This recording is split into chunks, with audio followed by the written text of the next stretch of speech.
Hey guys, welcome back to my channel. My name is Izzy. I'm a student currently taking a gap year and I'm going to be attending UCL Medical School next year. I sat my A-levels last year in biology, chemistry and maths, and today, as promised, I thought I'd make this video on my top tips and techniques that helped me achieve an A-star in my A-level biology so that all of you guys can hopefully succeed as well. So yeah, let's get into it. Okay, so the first tip that I would give to anyone who's sitting A-level biology or any science A-level for that matter is read your revision guide or your textbook out loud and explain it to yourself as you go along. I would personally always use the CGP guide for sciences. Did this through my GCSEs, stuck it through my A-levels, and I think it was a big part of my success. I had so many people yapping that CGP wasn't enough detail. Well, it worked for me, so it should work for you too. It's got all the key information that you need to get an A-star. If you think it's not in enough detail, that just means you haven't learnt it well enough. But anyway, I digress. Read the revision guide out loud and explain it to yourself. And what I mean by this is, say you've got you're revising immunity. I would start reading a section like phagocytes engulf pathogens. A phagocyte recognizes the foreign antigens on a pathocyte. On a pathogen. The cytoplasm of the phagocyte moves around the pathogen, engulfing it. Okay, then I'd stop reading that and I would explain again to myself out loud what I just read. A pathogen has antigens on its surface.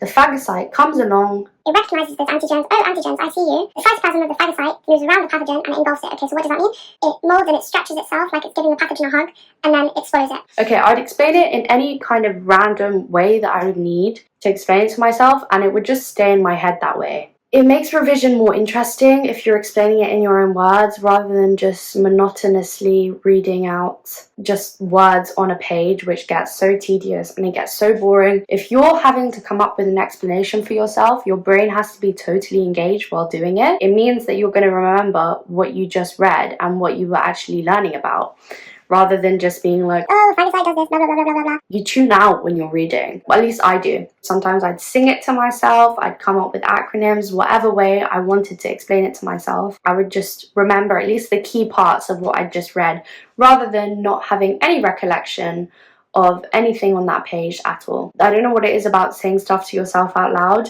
but it makes it stay in your head. Even just reading your notes out loud, you'll remember like 10 times more than if you've read it in your head. It changed the way that I absorb information. So I would recommend this to anyone. So my next tip for anyone taking A-level biology is mind map. And this doesn't have to be like some crazy detailed mind map, like elaborate mind maps with color-coded sections, blah, blah, blah. No, I do not mean that at all. I mean, once you did what I said before, and you explain the parts, the subtopics of your revision guide or your textbook to yourself out loud, mind map the key things from that subtopic on like an A4 sheet of paper. Here in the CGP guide, each page has a separate subtopic. I would create one A4 mind map for each of those double-sided pages basically. And I would bullet point all of the key parts from that subtopic onto this mind map, so that I don't have to go back and reread the entire guide just before my exams when I want to refresh my memory. The night before the test or the exam or whatever I have on that topic, I would read through these mind maps out loud, explaining the concepts to myself in detail without having to read through so much useless information. Because in these guides and in these textbooks, they often waffle a lot, and the mind map basically distills all of the needed information that you need to get an A-star, the stuff that's going to be in the mark scheme. It's not going to be all of that pointless waffle that they write in the textbooks. It's going to be the key points that you've written in your mind maps. Mine was so simple, like mine looked really basic, and I wrote in shorthand as well that I could understand and put it into just one simple A4 page per subtopic. Go over that before you have an exam and you'll be great. My last key tip that I only started doing like a few months before my actual A-levels, that I wish I'd started doing sooner, because I think I would have found the exams a lot easier if I'd done this sooner, is flashcards. Now, I was never a flashcard person, and this is why I only started doing this like 3 months before my A-levels. I thought that it was such a waste of time writing out all these flashcards on Anki and then having to go over all of them. And I felt like all the time that I was spending writing my flashcards was a waste of my time that I could be spending actually learning the content. Even though that's not true, and if you start doing it earlier and in small bits, it really doesn't take up that much time. Like, I had friends who were writing Anki flashcards from the very beginning of year 12, and they found A-level biology a breeze. Even though I had great techniques that I was using, I would have found it so much easier if I just started off doing flashcards and used these techniques alongside it. What I did, because I was short on time, is I used this, I don't know, it was an extension or something that I could add to my laptop that basically converted Quizlet decks to Anki decks. I found this so helpful. I genuinely think this saved me so much time when having to revise for all my A-levels alongside this. And I showed it to like all my friends and stuff, and they were like, oh my god, this is great.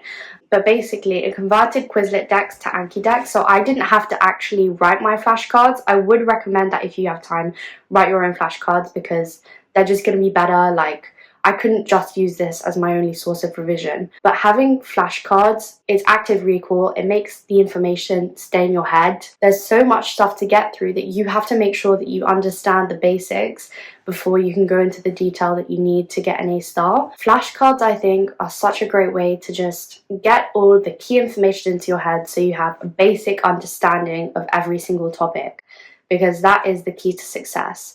If you haven't started yet, make an Anki deck. I had friends who would do this after every lesson. They would make a deck on what we just learned, and I was always like, oh my god, how do they do it? They seem like they barely revise. That's because they would do it as they went along, and I was always a last minute revision kind of person, which I wouldn't recommend to anyone. If you want to get an A star and not take up all of your time 2 months before your actual A levels, make flashcards. Yeah, so I think that's the end of the video, guys. I hope you found it helpful and you enjoyed it. These were just some of my main tips that I would specifically use for biology. So I'm going to make a video on my general exam tips for your A levels. So if you're interested in that, stay tuned, subscribe to my channel. I wish you guys the best of luck in your A-level biology. I'm sure you'll all smash it, you'll all do great. And yeah, bye, see you next time.